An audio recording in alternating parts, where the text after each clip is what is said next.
안녕하십니까. 민사집행법 오늘부터 시작인데요.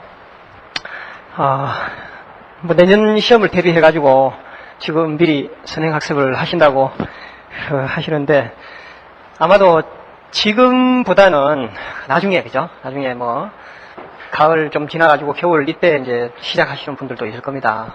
아직 1차 발표도 아직 안 났고 해가지고 스타트를 아직 안 하는 것 같은데, 어쨌든 이 과목은 싫으나 좋으나 내년 시험 과목이고 한 번은 넘어야 할 그런 산이라고 생각하시고, 이 과목의 특징이나 이런 거는 제가 우리 법률 저널인가요? 거기 인터뷰한 게 있는데, 제뿐만 아니고 모든 실무를 담당하는 판사분 또는 연수원 교수님이나 등등 모든 분들이 이 과목에 대해서 부담을 느끼고 있습니다. 부담이라는 거는 이 과목의 특징이 사정 변경이 너무 많이 생기는 거예요. 절차가 스타트 해가지고 소송이라면은 소송 절차 같으면은 그 안에 자백을 하든지 아니면은 이 이당사자 대립 구조에 의해서 승패, 그죠? 소송의 경우와 이 집행의 경우가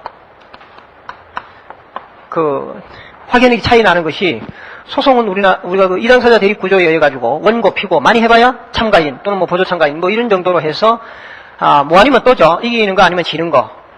결론은 이 당사자 두 사람 간에 어떤 합의로 하면은 합의로 끝나고, 합의가 안 되면 판결로 나가고, 또 조정이 되면 조정으로 되고 이런 거지만은, 이 집행 절차에는 이당사자 대립 구조가 아니라 여기는 타자예요, 타자. 그러니까 등장인물이 예를 들어 가지고 갑과 을 사이에 금전 소비 대차가 있었다. 그러니까 돈을 빌려줬어요, 갑이. 그래서 을이 돈을 갚아야 되는데 안 갚고 있어서 을의 재산, 부동산이면 부동산에 대해서 강제 집행을 한다는 거예요. 판결 받아가지고 이제 강제 집행한다.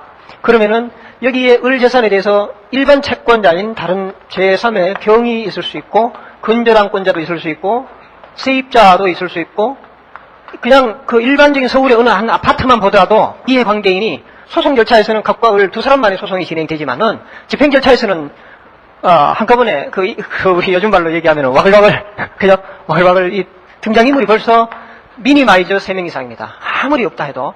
여기다가 특히 이 사람이 이러한 강제 집행에, 즉 경매 절차나 또는 임의경매 절차가 진행되기까지는 이 사람의 사회생활에 속사정들이 있을 거 아니에요, 그죠? 속사정들이, 이해관계인들이 엄청나게 많을 거고, 또 거기다가 국가나 지방자치단체가 가만히 있지를 않는다는 거예요. 이 사람 분명히 세금을 밀린 세금이 있거나 또는 보험료 밀려 있거나, 그래서 이미 공공단체, 즉 국가나 지방자치단체 포함해서 공공단체 이해관계인이 벌써 3 내지 4인이 등장해요.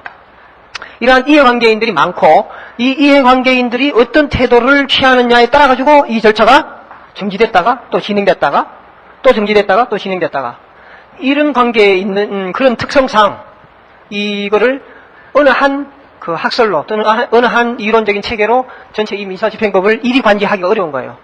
그렇게 되다 보니까 조금 이제 예를 들어 가지고 가까울 사이에 있었던 채무명의, 이 채무명의에 기해서 강제 집행하는데 제3자가 이 소유권을 또 다퉈가지고 제3자 이의소를 제기했을 때 등장하는 그런 어떤 문제, 이런 가지가지 하나하나가 케이스 바이 케이스로 논점이 있고, 그 논점에 또 학자들이 또는 실무가들이 나는 이렇게 생각한다, 나는 이 케이스에서는 이 절차를 중지하는 게 옳겠다, 아니면 그거를 즉시항고나 이런 거를 인정 안 하는 게 옳겠다, 또는 나중에 가서 압류가 진행이 돼가지고 배당 절차를 간다 했을 때, 그 압류에 우리 흔히 채무명의, 즉 집행권을 만들어 놓고 경매 신청하면, 경매가 그 부동산에 대해서 경매 개시 결정이 기입 등기가 되면 압류의 효력이 발생합니다. 그렇게 하든지 아니면은 막바로 이 압류 신청만 해도 되죠. 그렇게 해서 압류의 효과가 발생한 후에 또 소유권을 이전받았다, 소유권 이전 등기를 받은 사람과의 그러한 법률 관계가 생겼을 때, 이 압류 후에 처분금지효 또는 가압류의 처분금지효 등등의 그러한 효과가 상대효를 갖고 있을 때, 이러한 상대적인 무효의 적용 범위가 절차 상대효소를 따르느냐 개별 상대효소를 따르느냐에 따라 가지고 그 이후에 등장하는 사람들의 나중에 배당받을 금액들이 다 틀려지는 거예요. 그러니까 이게 어느 한 학설로 끝까지 관찰할 수도 없고 어느 한 법으로만 해결될 수 있는 게 아니라서 중간중간이 이 절차 처음부터 끝까지 보통 한 그 부동산이면은 부동산에 대한 집행이 개시된 걸로부터 마지막 집행 종료되기까지 하니까 이 과목을 맡아가지고 뭐 대학에 강의할 그러한 실무에 능한 교수님도 별로 없고 또 실무하시는 뭐 연수원 교수님이나 다른 분들도 사실 뭐 재판 업무가 엄청나게 많이 쌓여 있죠. 거의 뭐 판사실에 가보면은 절반이 박스로 사건이 쌓여져 있습니다. 그만큼 일들이 많은데 이거를 연구하고 논문을 제출하고 해가지고 체계화시키는 데는 너무나 힘들다. 그리고 우리나라는 또 사후 약방문식으로 어떤 분쟁이 돼가지고 그 분쟁이 나중에 아주 골마 터져야 그에 대해서 막 달라들어서 연구를 하지. 우리나라는 나름대로 망했던 경험도 있는 나라입니다만은 일본이나 독일과 같이 그 정도로 망해본 경험이 별로 없어가지고 그 집행법이나 또는 그 도산법에 대한 연구가 미진한 거죠. 이 일반 민사실체법하고 그다음에 민사소송법에 학자들의 연구가 편중되어 있고 이쪽 분야에 대해서는 너무나 연구하는 사람들이 적어요.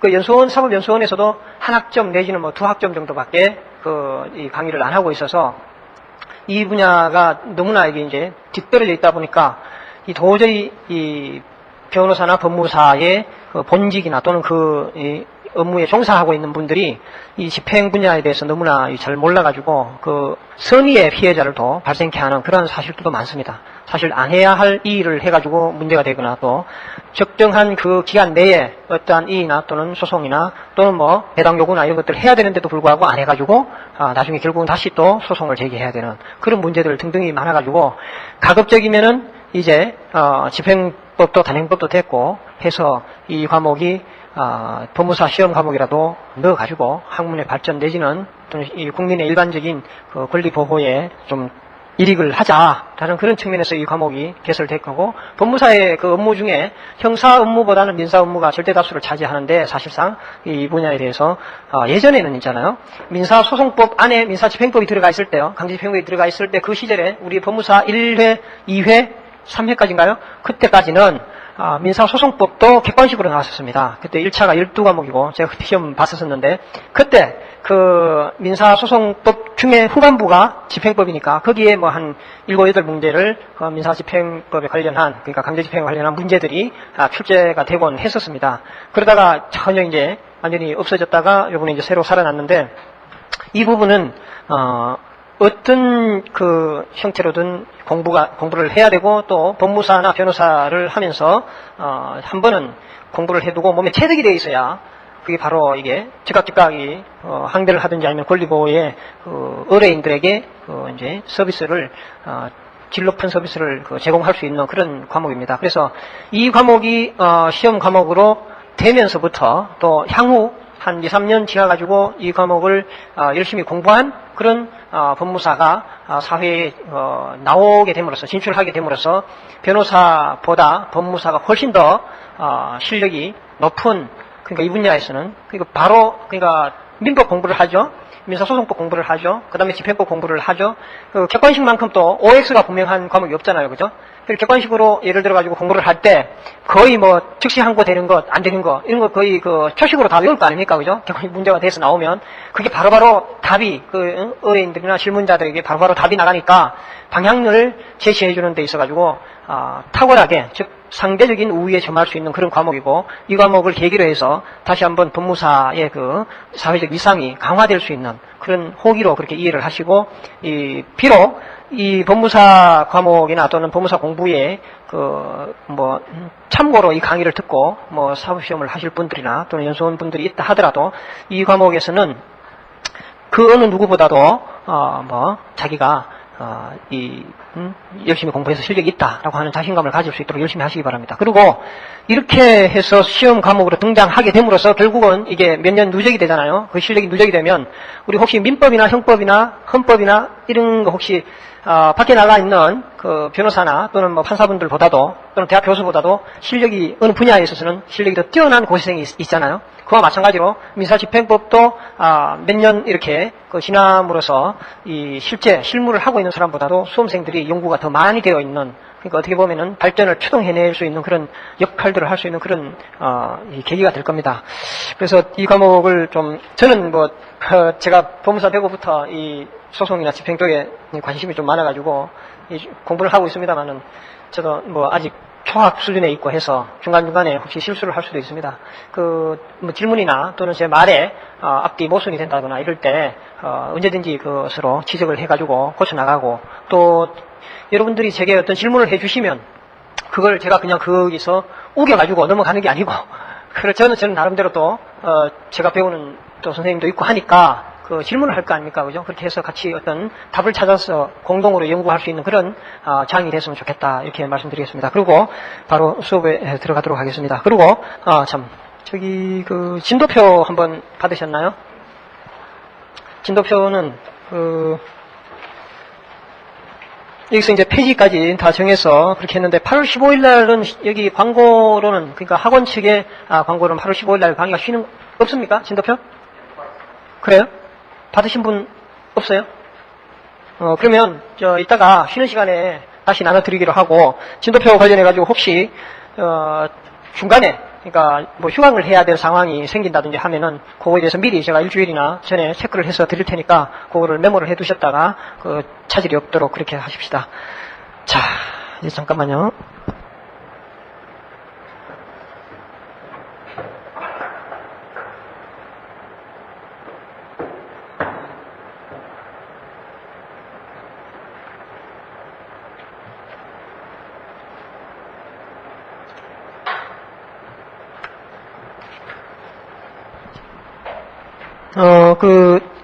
여기 인터뷰 내용에서 여러분들이 한번 보셔야 할 부분은, 민사집행법이 무엇인가라고 하는 부분에서, 수험 과목으로서의 특징은 첫째, 이렇게 부분 나오죠. 거기 보시면 문제풀이 지금 적습니다. 문제풀이 적은 관계로 사무관 승진시험이나 그 다음에 주사부 승진시험에서 기출문제들을 잘 검토를 해봐야 될 텐데, 그 기출문제가 사실상 불법 하에 문제들이 많고 해가지고 지금 특히 올해도 개정됐기 때문에 개정된 거에 맞추느라고 저도 책이 늦어지고 있고 다른 분들도 마찬가지일 겁니다. 그래서 승진시험이나 이런 기출문제 파악을 잘 해야 되겠다. 현행법에 기출문제들 현행법에 맞게 지문 조정들을 해준 그런 이제 문제집을 나중에 택해야 할 것 같고요. 그 다음에 승진시험, 그러니까 우리 법무사 시험에서는 다소 처음이니까 좀 쉽게 내줘야 되지 않느냐, 이렇게 생각하고, 예전에는 사실 실무법들이 그잖아요.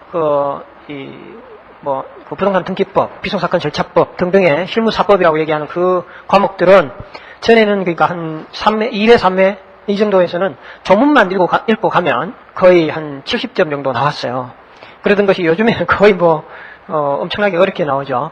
그래서 지금 아마 추측건데 좀 쉽게 나올 거다라고 이제 추측을 합니다만은, 너무 쉽게 나오기가 어려운 거가 이미 법원의 이 승진시험 문제들이 일정 정도 수준이 있는 문제들이 나오고 있어요. 그러니까 어렵다는 거죠. 그 문제들이 좀 어렵고, 그 다음에 이 과목이 처음에 등장하는 거로 해서 아마도 공무원 연수원 교수님들이 출제하기보다는 사법연수원 쪽에 계시는 교수님들이 출제할 가능성이 오히려 더 높아요.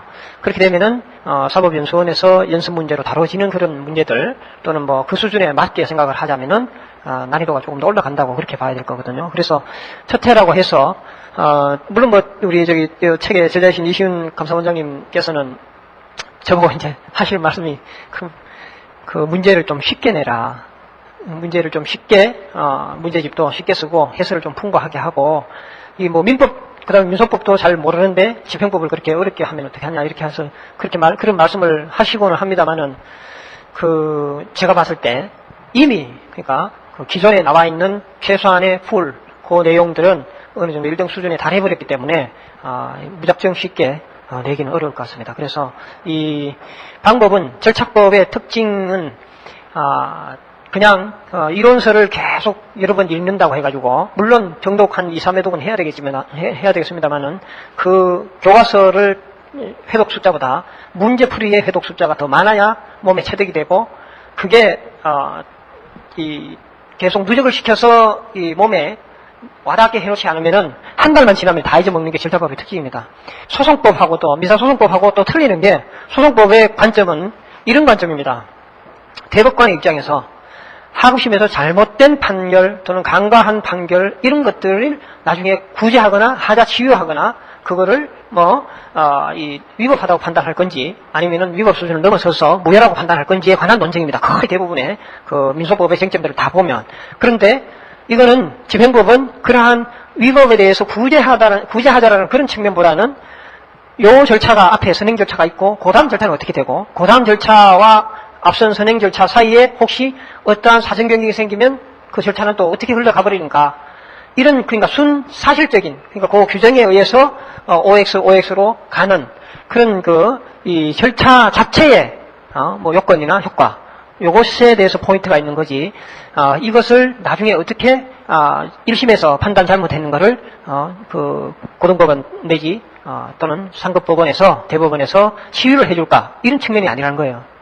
그러니까 이 과목의 특징이 우리가 피송사건 절차법 내지는 부동산 등기법 공부하듯이 이 민사집행법의 성격을 가지고 소송법설도 있고 비송법설도 있고 학설이 다툽니다만은 절충설이죠. 그 절충설을 이제 따르고 있는데 그러한 양쪽의 성격을 다 갖고 있는 관계로 더군다나 비송적인 성격이 있는 관계로 그거에 대한 논쟁보다는 그 앞 절차, 다음 절차, 또 그 다음 절차 거기에서 이해관계인들이 되는 자와 이해관계인도 안 되는 자 그게 구별해내고 갈라내는 그런 능력들을 필요로 한다는 거예요. 그래서 이 과목이 어떻게 보면은 더 이렇게 면도날 같은 그런 성격을 갖고 있는 겁니다. 그래서 민사소송법보다는 이 객관식으로 출제하기도 오히려 편하고 또 기존에 이런 교과서 말고 법원에서는 이미 법원 실무 제휴해서 4권짜리의 실무에 관한 책이 있습니다. 그 책을 다 외우면 물론 이제 만점이 나오겠죠. 그런데 그 책을 다 외울 수 있는 그런 여건이 안 되고 해서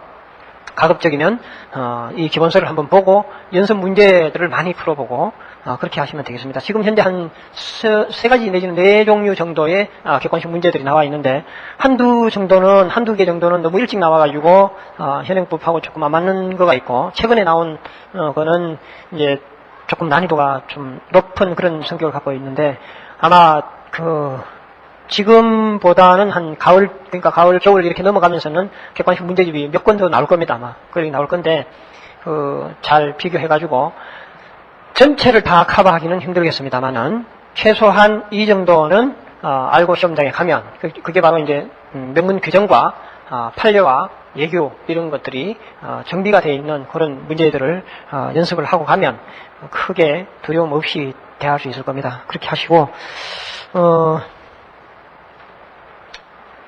그 다음에 여기 보면 민사집행법에서 꼭 이해하고 있어야 할 개념이나 중요한 부분 끝에서 3번째 패러그래프 정도로 보시면은 거기서 이제 총론에서는 각 집행기관이 관할이라 쭉 해서 아마 주제가 중요한 주제가 이거 사실 왜 집행법에 성격이 있잖아요. 성격이 어떠냐면은 실체법의 경우에는 하나를 알면 둘을 알 수 있는 그런 응용력이 생기는 개념 파악만 정확하게 되면, 그 다음에 가만히 생각해보면 다음에 어떤 논점이 되겠다? 그 다음에는 또, 이 개념을 가지고, 문제를 내면 어떻게 내겠다? 이 개념은 본질적으로 다툼이 있을 수밖에 없겠다. 이게 추측이 가능한데, 이 집행법은 그렇지가 못하다는 거예요. 그러니까 이해하고 넘어가면은 끝나는 그런 분야가 없고, 전부 한 절차, 앞에 절차, 그 다음 절차, 그 다음 절차. 거의 암기에 가까운, 그러니까 이해보다는 암기에 주력을 해야 될 그런 과목의 특성이 있습니다. 그래서, 그렇게 되다 보니까 다 암기하기는 또 그렇고, 그래서 이 중요한 주제별로 좀 암기를 하고 있어야 되겠다라는 거고, 기본적으로는 그렇습니다. 처음부터 끝까지 절차의 전체는, 흐름은 다 파악을 하고 있어야 되겠다. 이제 그 흐름 속에서 아주 예외 또는 예외 이런 거는 좀 떨어뜨리더라도 전체적인 골격은 항상 머릿속에 담아두고 공부를 하시면 되겠습니다. 자, 그렇게 하시고요. 교과서 들어가겠습니다. 그리고 지금 현재 나와 있는 교재로서는 이시윤 선생님 교재가 가장 잘 돼 있다고 해야 되겠죠. 한 권으로 된 책으로서는. 그래서 이 책으로 하고, 여기에서, 지금은 설명문 형태의 문장들이 좀 많겠죠. 그죠? 그런데 이 책의 성격이 이제 계속 이걸로 가실지 아니면은 이 책이 좀 더 실무의 내용들을 더 담아가지고, 객관식 시험에 더 적응하는 형태로 가질지는, 나중에 돼봐야 알겠습니다만은, 만약에 객관식 시험을 대비하는 그런 어떤 그 기본서로서 자리매김하려고 뭐 하실 의향은 거의 없는 것 같은데, 만약에 그쪽으로 간다면은 여기 있는 문장들이 다들 지금 여러분들이 보는 민사소송법 책 있잖아요. 그 민사소송법 책 이상으로 압축 진술이 돼야 될 겁니다, 만약에. 그러니까 제가 말씀드리는 말씀의 취지는 여기에는 굉장히 풀었었고, 문장들이 다 쉬운 것들이 많다. 그래서 객관식 대비로 좀 더 정치하게 들어가려면은 이 책이 굉장히 두꺼워지든지 아니면은 압축 진술된 걸로 만들어 나가든지 그렇게 될 겁니다. 그래서 그렇다 하더라도 지금 현재 첫 해 내지는 두 해, 세 해 이렇게 갈 동안에는 이 책 한 권 이상의 책이 나오기는 힘들어요. 지금 현재 뭐 준비하고 있는 분들은 학자도 있고 또 실무가도 있습니다만은 그런 의미에서 이것을 기본서로 해서 우리 왜 객관식 대비를 할 때 이렇게 하죠. 여기 나와 있는 이 문장 하나를 밑줄 긋고 이거는 객관식 지문으로 등장할 수 있겠다라고 하는 그런 문장들을 이렇게 챙겨 나가시면 될 거예요. 그리고 거기에서 빠진 부분이 있으면은 또 깨알같이 좀 더 써놓고, 또 이제 남는 부분은 그걸 이제 그야말로 읽고 이해하고 넘어갈 부분들은 과감하게 좀 넘어가고 그렇게 하도록 하겠습니다. 그래서 오늘은 첫날이고 해서 42페이지까지 진도를 잡았는데요. 민사집행법의 1편 총론이고, 그 교재 3페이지를 보면 의와 종류 이렇게 나와 있는데, 민사집행법 1조. 그리고 앞으로 강의뿐만 아니고 여러분 공부할 때 꼭 있잖아요. 집행법의 법하고, 법원의 규칙, 민사집행 규칙하고 그 두 개는 여러분들이 큰 법전이나 그런 데 보면 있고, 만약에 그게 이 사이즈 크게 하지 말고 이렇게 작은 사이즈로 자기가 편집해서 쓰고 싶고 하면은 인터넷에 다운받아 가지고 그거를 작은 사이즈로 자기가 해서 복사집에 가서 정리를 해서 꼭 법하고 규칙은 늘 끼고 다니시기 바랍니다. 어차피 객관식 문제는 명문 규정을 벗어나서 나오기가 어렵지 않겠어요, 그죠? 물론 이제 판례나 학설을 가지고 출제할 수도 있겠습니다만은, 가장 쉽게 이런 예를 들어가지고, 집행문 부여, 이렇게 얘기하면, 집행문 부여의 요건이 뭐냐? 다음 중, 집행문 부여에 관한, 집행문 부여의 요건에 관한 설명 중 틀린 것, 이래가지고 문제를 낸다면, 그것이 집행문 부여의 요건이 법과 규칙에 나와 있잖아요. 그런 거를 체크를 해서, 같이 곁들여서 암기를 하고 있으면 금방 답을 찾을 수 있는. 그래서 법과 규칙을 늘, 마지막 시험장에는 법과 규칙만 가져가도, 전체가 한번 스크린이 될 수 있는 거로 그렇게 해서 정리를 하는 것이 좋을 것 같습니다. 그리고 이제 객관식을 교과서로 정리하시는 분도 있고, 법전으로 정리하시는 분도 있고, 개인적인 어떤 서브노트로 정리하시는 분, 객관식 문제집으로 정리하시는 분 등등 이렇게 있을 텐데, 제 경험으로는 가장 좋은 방법은 문제집을 가지고 마지막에 쭉 한번 보면, 문제집이 괜찮은 거라 해야 되죠. 그 문제집이 왜 한번 읽으면 교과서를 한번 읽은 거에 효과를 주는 그런 문제집이 있을 거 아닙니까? 그죠? 그런 형태의 문제집이면은 지문들을 살릴 거가 많잖아요. 이제 그렇게 해서 정리를 하시든지 하시고, 법과 규칙에서 정리를 하실 분들은 그렇게 하시면 될 텐데, 꼭 조문들을 꼼꼼히 보시고, 그거를 특히 예를 들어가지고 배당 요구할 수 있는 자라고 해가지고 배당 요구할 수 있는 자는 아예 명문 규정에 딱 나와 있어요. 그거를 명문 규정에 있는 5사람이면 5사람, 그거를 악지가 되어 있지 않은 상태에서는 객관식에서 접근이 어렵다는 거예요. 그래서 명문 규정에 이미 해석 수준 앞 단계가 있는 거잖아요. 그 있는 그 자체를 먼저 암기를 하고 있어야 되겠다. 그런 부분들을 잘 챙기시기 바랍니다.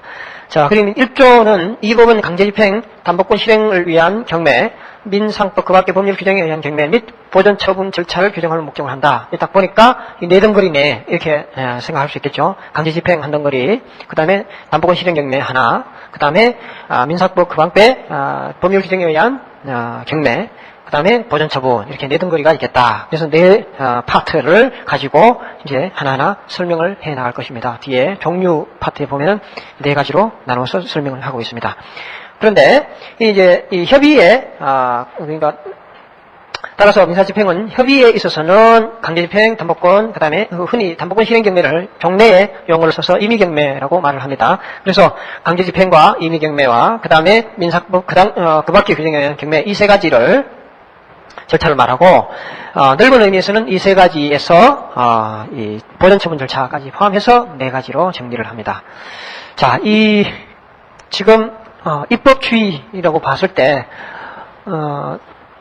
집행법과 소송법을 하나의 법 통합을 시켜놨는 입법례도 있고 우리 동네의 입법례죠. 그 다음에 집행법을 분리를 해놓고 소송과 우리가 그렇죠. 이 소송 절차, 그 다음에 집행 절차, 이 소송과 집행의 전 단계에서 이 집행을 보존하기 위한 보존 절차,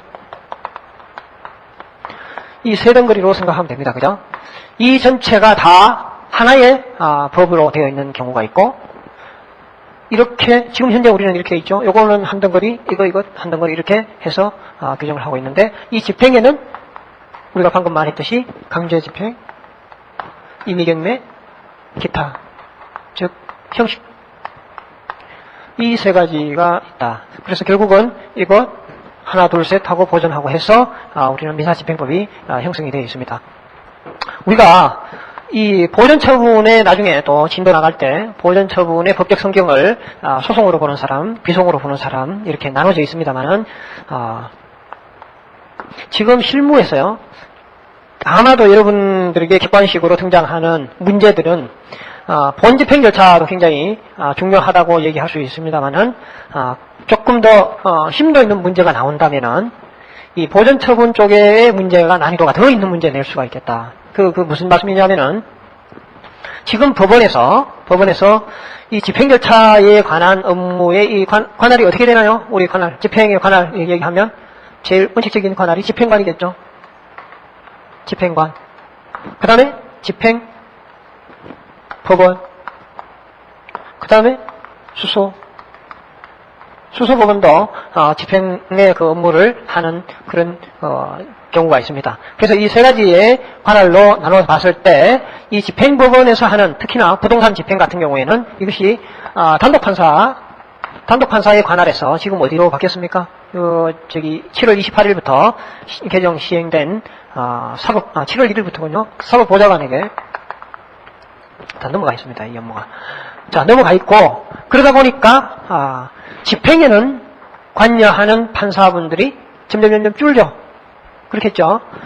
그런데 아직까지도 이 보존처분 내지는 보존소송에는 웬만한 민사의 판사분들은 거의 이쪽을 다 한 번씩 거칩니다. 이게 신청받거든요. 신청 담당 판사로 이렇게 흔히 얘기를 하는데, 이쪽 부분에는 오히려 본집행 절차보다도 이 보존처분 절차에 대한 관심도가 법관들의 관심도가 훨씬 높습니다. 이쪽 부분은 이제 법원의 집행관도 벌써 일반직 출신들이 다 집행관이 되는 거죠.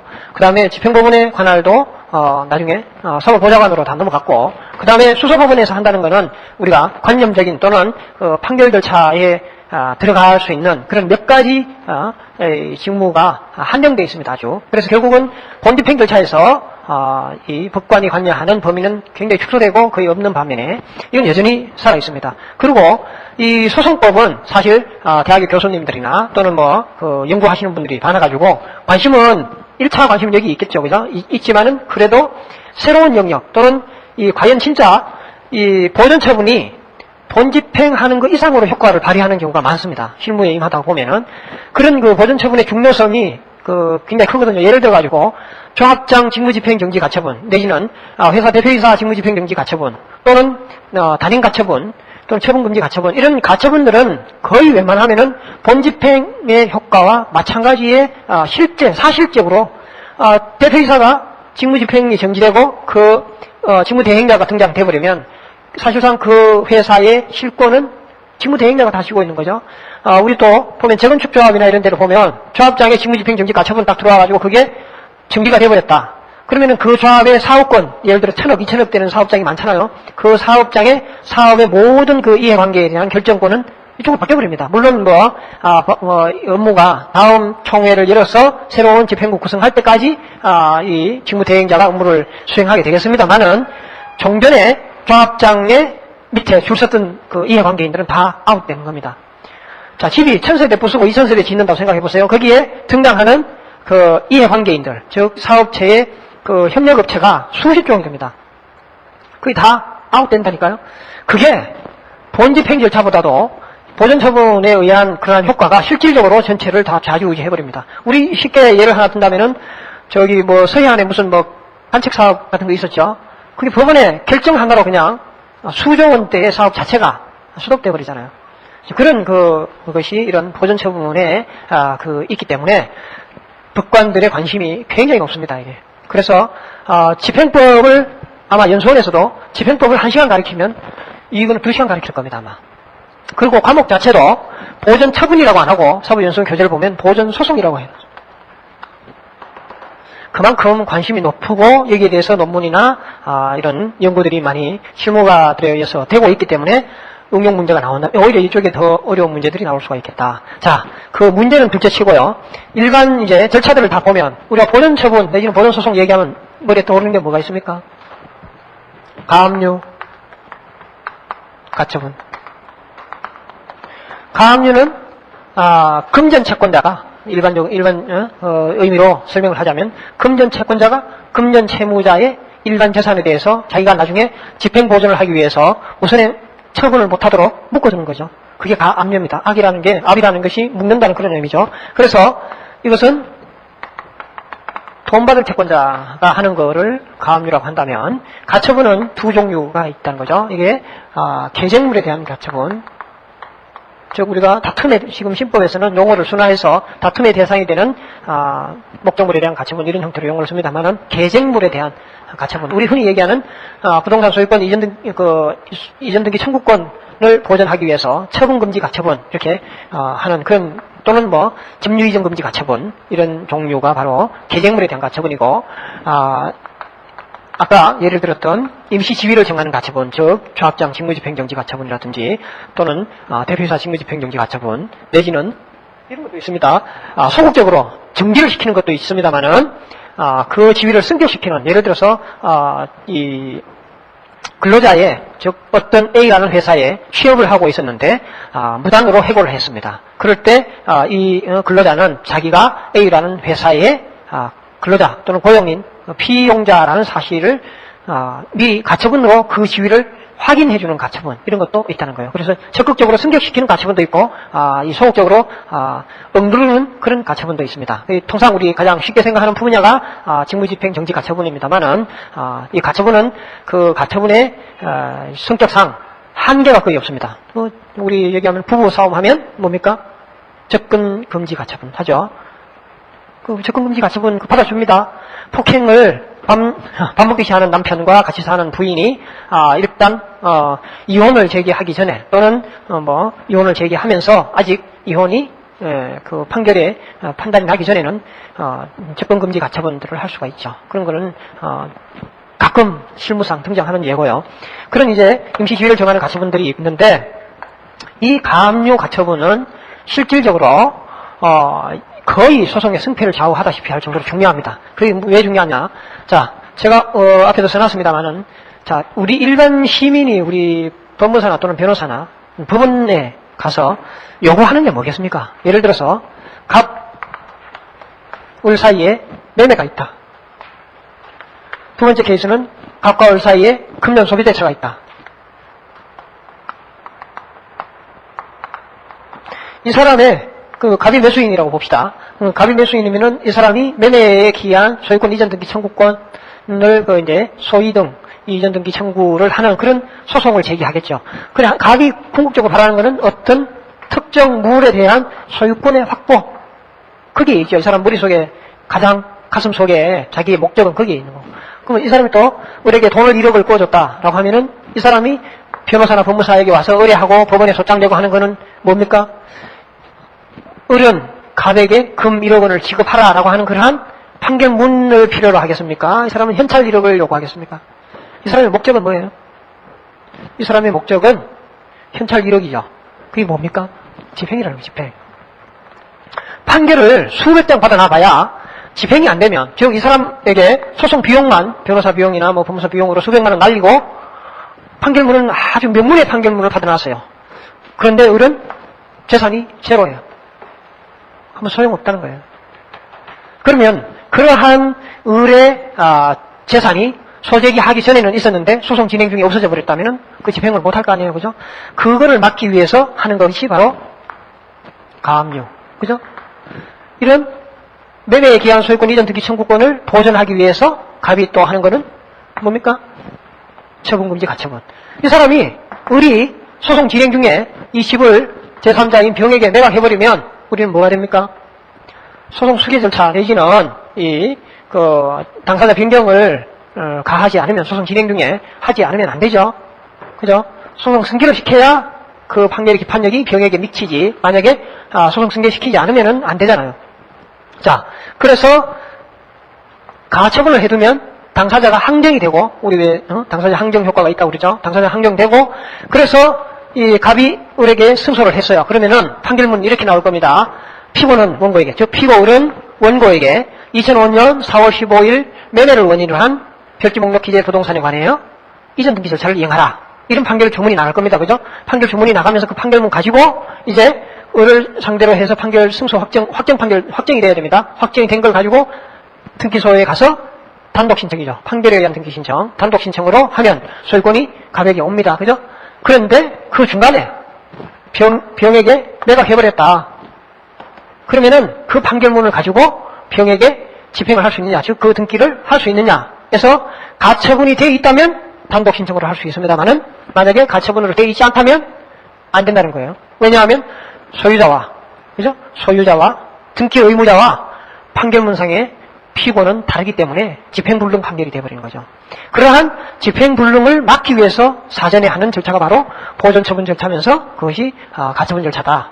또 그 이제 이 소유권 이전 등기 청구권을 보존하기 위한 가처분이라면은 아까 금전 소비대차에 의해서 1억을 받기 위한 이 금전 청구권 채권 보존을 하기 위한 가압류를 한다면, 만약에 이 집에 대해서 가압류를 해두면 그 이후에 제3자에게 병에게 팔았다 하더라도 그거는 가압류에서 본압류로 전이해서 경매를 하게 되면 병 앞으로 등기되어 있던 이 이전 등기는 직권 말소가 되어버려서 결국은 낙찰자에게 소유권이 넘어가고 그 매각 대금으로부터 갑은 만족을 취하게 되고, 그렇게 되니까 가처분을 해두는 경우에 만약에 가처분을 했다 그런데도 불구하고 병에게 넘어갔다 그러면은 가처분 이후에 넘어가는 거니까 갑에 대해서는 이 이전 등기는 무효예요. 그래서 갑은 단독으로 이전 등기와 자기의 가처분 등기를 말소 신청하면,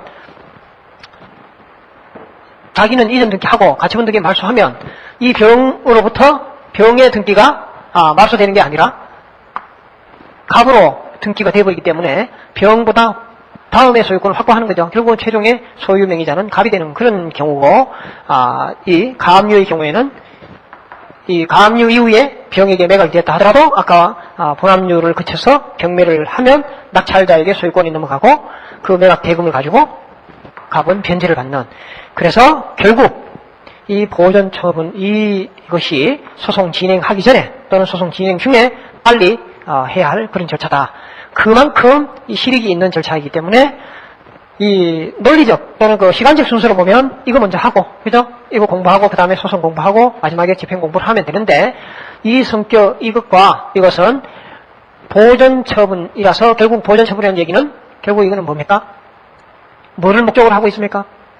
집행을 목적으로 하고 있죠. 집행 보존을 목적으로 하고 있기 때문에 결국은 광의의 집행 바운더리에 들어가기 때문에 이것을 이쪽으로 떼서 집행법의 한 분야로 규정을 하고 있는 겁니다. 그래서 지금은 집행과 보존 이렇게 오고 소송은 소송법으로 규율을 하고, 그래서 이 집행과 보존 처분이 그 성격에 반하지 않는 한, 즉 본법의 규정을 특별히 하고 있지 않은 경우에는 이것의 성격이 뭐라고 했습니까? 아까 절충적인 성격을 갖고 있기 때문에 소송법을 준용을 하죠.